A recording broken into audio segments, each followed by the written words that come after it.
Hello కానమోకు కథావచనం మోహనవచనం పరిజ్ఞాన హితబాండం శ్రోతలకు ఆహ్వానం నమస్కారం.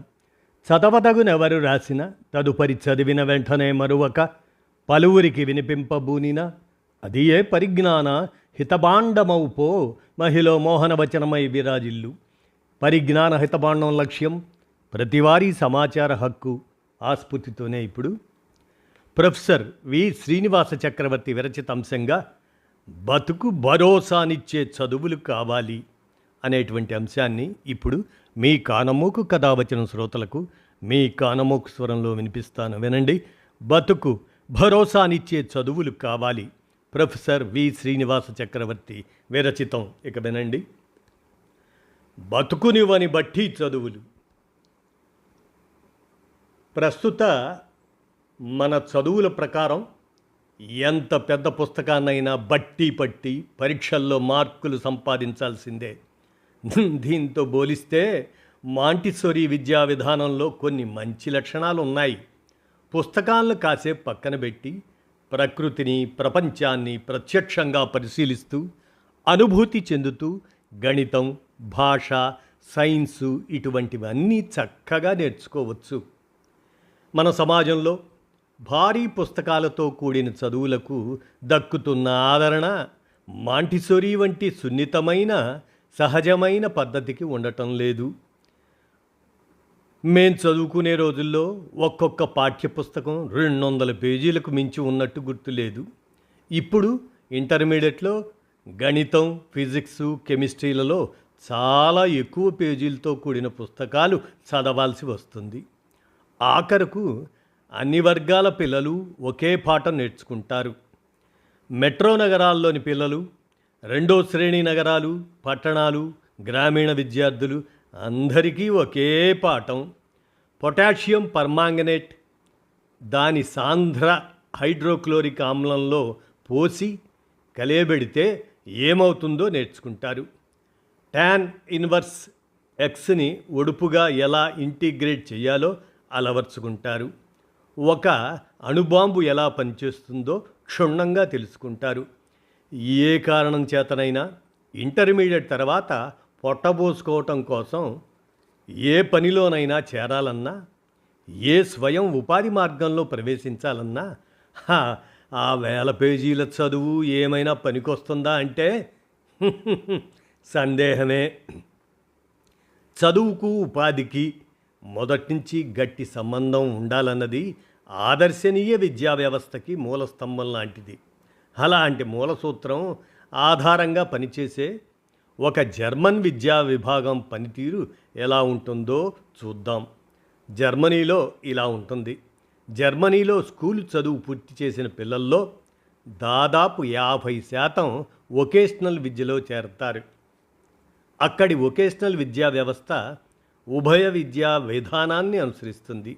ఈ విధానంలో ప్రతి విద్యా సంస్థ కొన్ని చిన్న మధ్యతరగతి పరిశ్రమలతో ఒప్పందాలు కుదుర్చుకుంటుంది. చట్ట ప్రకారం అలాంటి ఒప్పందాలు తప్పనిసరిగా ఉండాల్సిందే.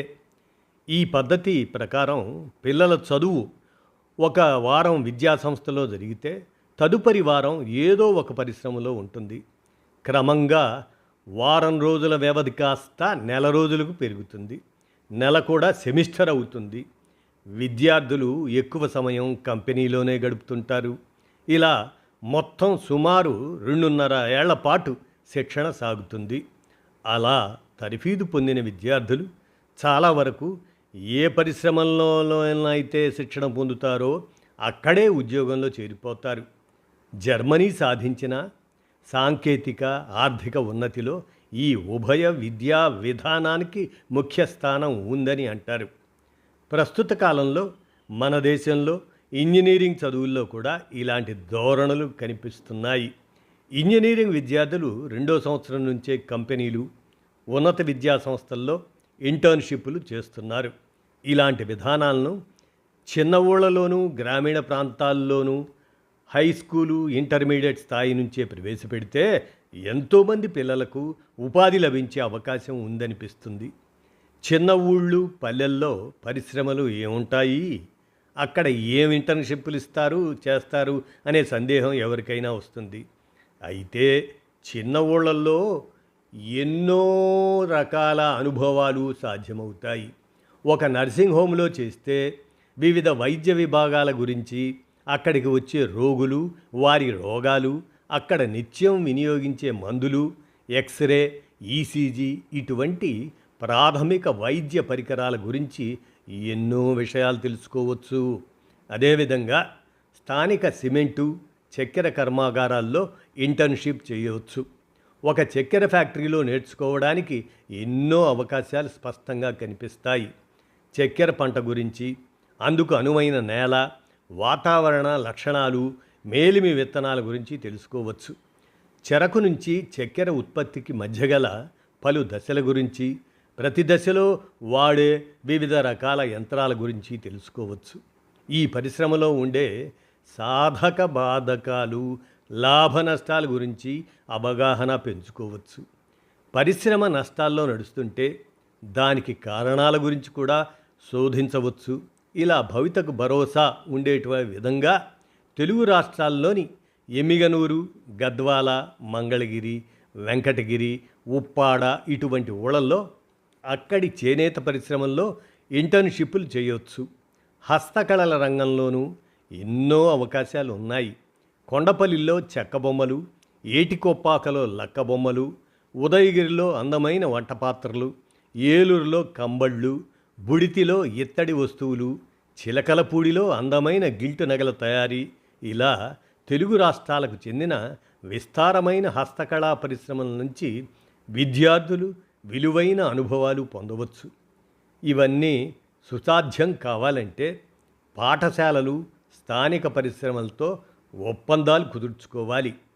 వాటి ద్వారా వేసవి సెలవుల్లో పిల్లలకు వారి శక్తియుక్తులు, పరిశ్రమల ఇష్టాయిష్టాలను బట్టి అనుకూలమైన చోట ఇంటర్న్షిప్ చేసే అవకాశం కల్పించవచ్చు. ఒక్క నెల రోజులు ఇంటర్న్షిప్ జరిగిందని అనుకుంటే ఆ సమయంలో ఆ విద్యార్థి పొందే అనుభవాలతో నివేదిక సమర్పించాలి.